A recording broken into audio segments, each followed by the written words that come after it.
Hello everyone, welcome to today's tutorial. Today I would like to show you how to interface the I2C LCD with Arduino board. You know very well that one of the disadvantages of using a normal LCD like this one here is that this LCD has very many pins that have to be attached to the microcontroller. For example, in this case, this has 16 pins.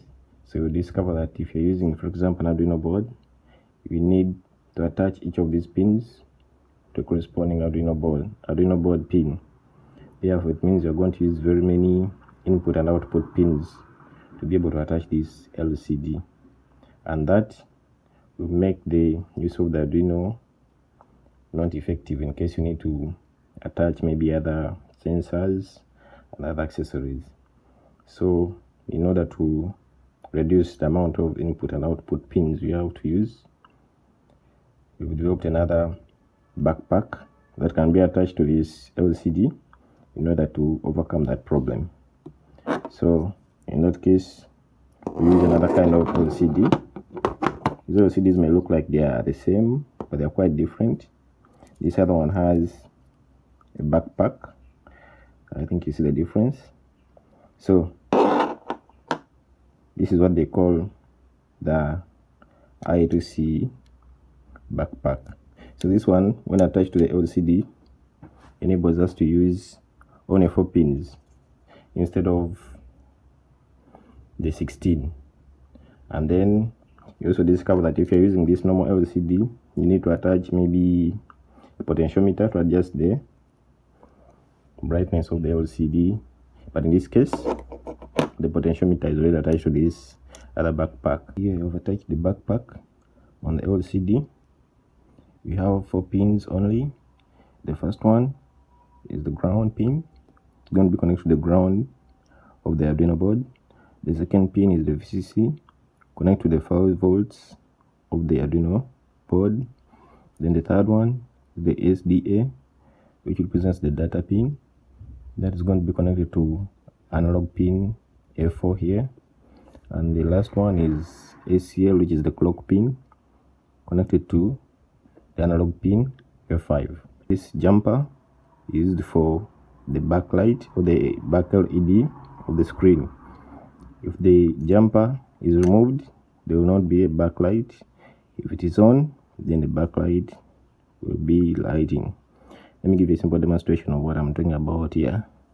So here I've connected the LCD with the jumper on, and as you see, the backlight of the screen is now showing.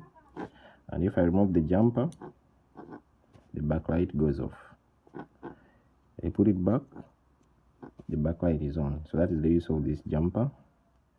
Before you begin the actual writing of the program to show the display of messages on the LCD, there's something I want to show you here. So this is our program here. Of course, you have to include the wire.h and liquid crystal I2C.h libraries. These are included in the description, so you can use the description below the video to get the links to these libraries. Then there's something else I want to talk about that may affect the use of your I2C module. So there's this value here, 0 times 27. This is the address of the I2C device, so the module. Sometimes this address may change, although most cases it is 0 times 27, but for some other modules may change. So before you can use the module, you have to make sure you check whether your address is this. So I'm going to show you how this is done. So before you upload the main program to display the message, you need this code here. We call it the I2C scanner code. This code helps us to know the address of the scanner or the address of the I2C module we are using. So it's a simple code, and I'll put the link to the code in the description below so you can check it out. And then, so what you do after getting this code, you upload it to your Arduino board. Then from there, We go to the serial monitor here, and from the serial monitor you can be able to see the address of the scanner like that. You can now upload the program to display messages on the LCD.